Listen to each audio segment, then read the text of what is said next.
ইরানে আমেরিকা ও ইসরায়েলের যৌথ আগ্রাসনের মাসখানেক পার হয়ে গেল, কিন্তু যুদ্ধ শেষ হওয়ার কোনো লক্ষণই দেখা যাচ্ছে না। এর মাঝে ইউএস 82 এয়ারবর্ন ডিভিশনের হাজারের বেশি সেনা পাঠানোর ঘোষণার মাঝেই দ্য ইউএসএস ত্রিপোলিতে চড়ে ৩,৫০০ মেরিন সেনা মধ্যপ্রাচ্যে পৌঁছেছে, এমন খবর দিয়েছে ইউএস সেন্ট্রাল কমান্ড। তিনটি যুদ্ধ জাহাজ নিয়ে আরব সাগরে প্রবেশ করেছে 31st মেরিন ইউনিটের এই সেনারা।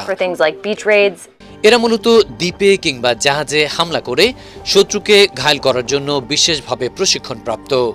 তার মানে পারস্য উপসাগরের দ্বীপ খার্গে স্থল অভিযান চালানোর সম্ভাবনা অনেক গুণ বেড়ে গেল।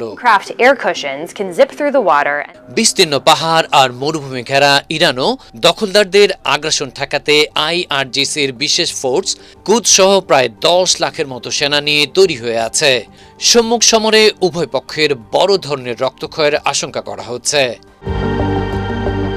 এদিকে আইআরজিসি হুমকি দিয়েছে, উপসাগরীয় অঞ্চলে থাকা যুক্তরাষ্ট্রের বিভিন্ন বিশ্ববিদ্যালয়ের ক্যাম্পাসে এখন থেকে হামলা চালাবে তারা।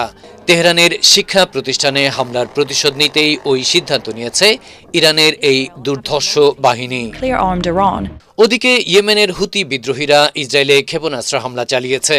এর ফলে মধ্যপ্রাচ্য যুদ্ধ আরও বিস্তৃত হচ্ছে বলে হুঁশিয়ারি দিয়েছেন বিশ্লেষকরা।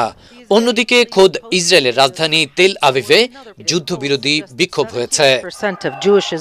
আমেরিকার 50টি স্টেটে প্রেসিডেন্ট ডোনাল্ড ট্রাম্পের বিরুদ্ধে 3,000-এর বেশি র্যালি হয়েছে।